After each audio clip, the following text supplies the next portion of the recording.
వాళ్ళే కల్తీ చేస్తారు, నిందలు మనపై వేస్తారు. ఇష్టానుసారం తిట్టేసి కులాల మధ్య దాక్కుంటున్నారు. మనమంతా ఒకే గలం ఏకాభిప్రాయంతో ఉండాలి. ఈ బడ్జెట్ చంద్రబాబు దార్శనికతకు నిదర్శనం.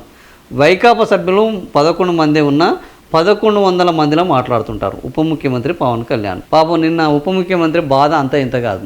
ఎందుకు అనంటే అంతకుముందు కాపోళ్ళు కమ్మోళ్ళు అని మాట్లాడాడు, అంతకుముందు సామాజిక వర్గం అని మాట్లాడాడు, అంతకుముందు చంద్రబాబు దాష్టికం లోకేష్ దాష్టికం అని మాట్లాడాడు. ఎప్పుడైతే కూటమిలోకి వచ్చిండో ఇప్పుడు కాపు కులం పోయింది, మనదంతా ఆంధ్రప్రదేశ్ కులము, మనం అంతా కలిసి బాగుపడాలి, మనం అంతా ఒక్కటిగా ఉండాలి, మనం కులాల మధ్య గొడవలు వద్దు అని అంటున్నాడు.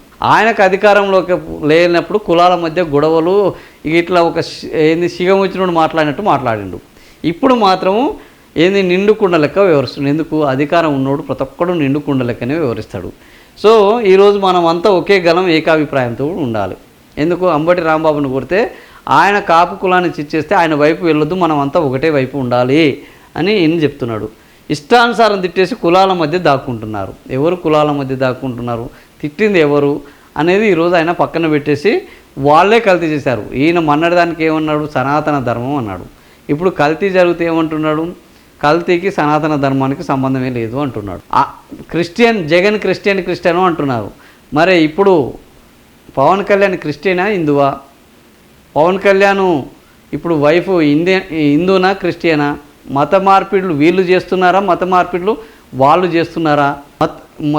అన్య మతస్థులకు తిరుపతిలో ప్రవేశము నిషిద్ధము. మరి అన్య మతస్థులు ఎవరు తిరుపతిలో ఉన్నారు ఈరోజు? క్రిస్టియన్ కులంలో పుట్టిన వాళ్ళు క్రిస్టియన్లా? క్రిస్టియన్ మతం మార్చుకున్న వాళ్ళు క్రిస్టియన్లా? హిందూ దేశంలో పుట్టిన వాళ్ళు హిందువులా? హిందూ దేశంలో కాని వాళ్ళు వేరే దేశంలో పుట్టిన వాళ్ళు హిందువులా? ఎవరు ఇక్కడ హిందువులు, ఎవరు క్రిస్టియన్లు, ఎవరు అన్యమతస్థులు?